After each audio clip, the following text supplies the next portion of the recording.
एक समय की बात है।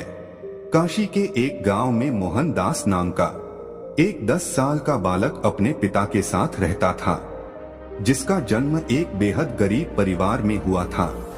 मोहनदास जब 5 साल का था, तब उसकी माता किसी गंभीर बीमारी के चलते पैसों की कमी और आसपास कोई चिकित्सा केंद्र न होने की वजह से चल बसी थी।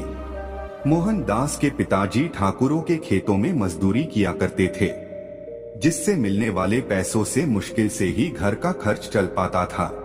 उस समय में छोटे छोटे गुरुकुल हुआ करते थे, जहां पर शिक्षा का ज्ञान दिया जाता था, जिसकी मासिक फीस 100 रुपए थी।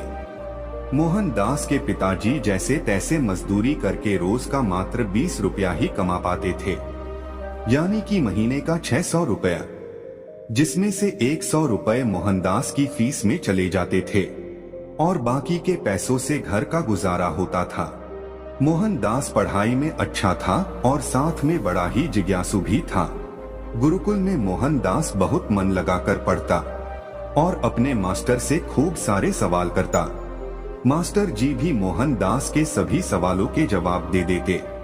इस तरह मोहनदास के मन में चल रहे सवालों की जिज्ञासा शांत हो जाती थी। गुरुकुल से छुट्टी होते ही वह तुरंत अपने पिता के पास उनके काम में हाथ बटाने के लिए पहुंच जाता। धीरे धीरे ऐसे ही समय बीतता गया। ठीक 6 साल बाद मोहनदास और उसके पिता की जिंदगी में फिर से दुखों ने दस्तक दे दी। मोहनदास जब 16 साल का हुआ, तब उसके पिता बीमार पड़ने लगे थे। अब उनमें मजदूरी करने की ताकत नहीं थी। पैसे न होने की वजह से मोहनदास का गुरुकुल भी छूट चुका था। इस तरह मोहनदास ने 7 साल की उम्र से 16 साल की उम्र तक ही गुरुकुल से शिक्षा हासिल कर पाता है। मोहनदास पिता को लेकर बहुत परेशान था, क्योंकि मोहनदास के पास अपने पिता का इलाज कराने के लिए अब पैसे नहीं थे। जैसा कि मोहनदास बड़ा ही जिज्ञासु बालक था, जिस वजह से वह किसी भी अमीर इंसान को देखता तो अपनी जिंदगी के बारे में सोचने लग जाता।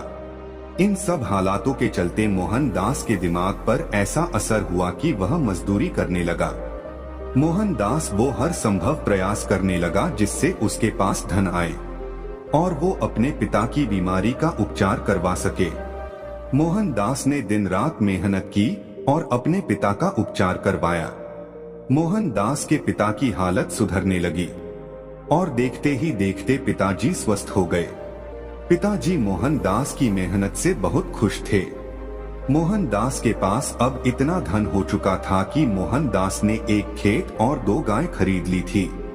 जिन हालातों के चलते मोहनदास ने यह कदम उठाए थे, आज उसी की बदौलत मोहनदास के पास खूब धन था, जिससे उसकी जिंदगी की लगभग सब जरूरतें पूरी हो जाती थी।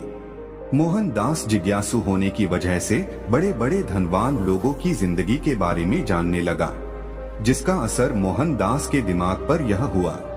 उसकी मानसिकता अब यह बन चुकी थी कि अब धन ही सब कुछ है, धन से कुछ भी खरीदा जा सकता है। मेरे पास जितना अधिक धन होगा, मैं उतना ही खुश रहूंगा और मेरे पिता भी। अपनी इसी इच्छा को पूरा करने के लिए मोहनदास ने दूध का व्यापार शुरू कर दिया। यहीं से शुरू हुआ सफर मोहनदास के धनवान बनने का। अब देखते ही देखते उसकी जरूरतें इच्छाओं में बदलने लगी। अपनी इच्छाओं को पूरा करने के लिए मोहनदास धन का सहारा लेता। कुछ समय बाद मोहनदास के पिता अपनी इच्छा जताते हुए बोले, बेटा अब तुम जल्दी ही शादी कर लो, मेरी जिंदगी का अब कुछ पता नहीं कब क्या हो जाए। मोहनदास अपने पिता की इच्छा को पूरा करने के लिए शादी के लिए मान जाता है। मोहनदास का विवाह हो जाता है। मोहनदास खुशी पाने के लिए ऐसो आराम के सभी भोग विलास सामान खरीद लेता। एक आलीशान हवेली भी बनवाई। अब एक दिन ऐसा भी आया कि सब कुछ होने के बावजूद भी मोहनदास दुखी सा रहता था, क्योंकि उसका मन संतुष्ट नहीं होता था। इधर एक तरफ उसकी इच्छाएं जो खत्म होने का नाम ही नहीं लेती थी। अब मोहनदास का मन कहीं भी नहीं लगता था। वह परेशान रहने लगा। जब से मोहनदास ने अपनी तमाम इच्छाओं को पूरा करने का सफर शुरू किया था, तब से मोहनदास सुख चैन की नींद नहीं सो पाया था। मोहनदास की हालत पागलों जैसी होने लगी थी। उसे संतुष्टि नहीं मिल रही थी। उसे समझ नहीं आ रहा था कि क्या करे। इधर भगवान बुद्ध नेपाल से बौद्ध धर्म का प्रचार करते हुए भारत में काशी की तरफ आ रहे थे। भगवान बुद्ध काशी के एक गांव में रुके हुए थे। मोहनदास को इस बात का पता चलते ही वह भगवान बुद्ध जी के पास पहुंच जाता है। भगवान बुद्ध अपने अनुयायियों को प्रवचन सुना रहे थे। इतने में मोहनदास बुद्ध जी के पास रोते हुए पहुंचा और बोला, मैं इस जिंदगी में बहुत परेशान हो गया हूँ। हे बुद्ध, मैंने जीवन में खूब धन कमाया ताकि अपने सुकून के लिए कुछ भी खरीद सकूं। मुसीबत के समय मेरा यह धन मेरे बहुत काम आया। इनसे मैंने अपनी हर सुख सुविधा की वस्तुएं खरीदी, जिनसे मुझे बहुत खुशी मिली। तो ऐसी क्या वजह की जो मेरा मन संतुष्ट नहीं हो रहा? आज मेरे पास सब कुछ है, जिससे मैं खुश तो रहता हूँ, लेकिन अधिक समय तक नहीं। सब कुछ होने के बाद भी मुझे सुकून क्यों नहीं मिल रहा? मन को शांति और संतुष्टि नहीं मिल रही जो मिलनी चाहिए। कृपया मेरी इस समस्या का समाधान करें, अन्यथा मैं खुद को खत्म कर दूंगा।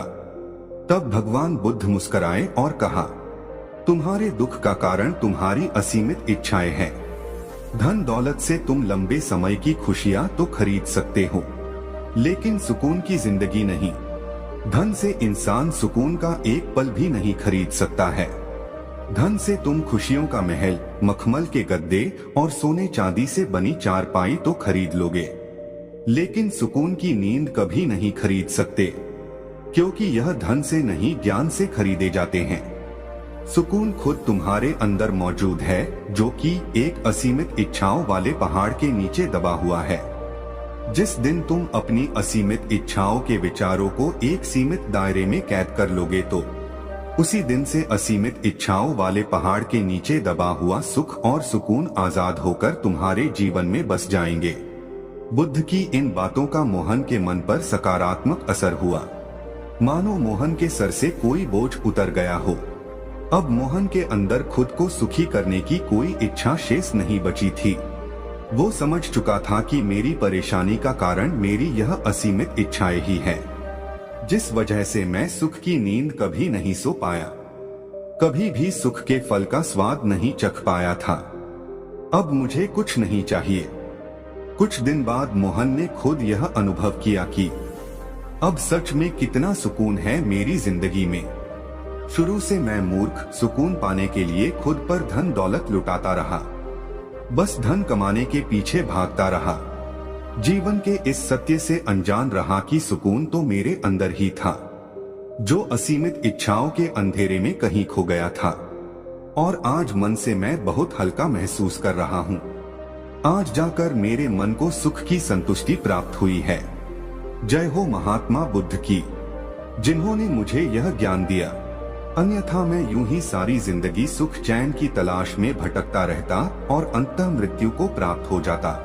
तो दोस्तों, इस कहानी से हमें यह सीख लेनी चाहिए कि अपनी इच्छाओं को सीमित ही रखें, तो ही जीवन में सुख का आनंद ले सकते हैं।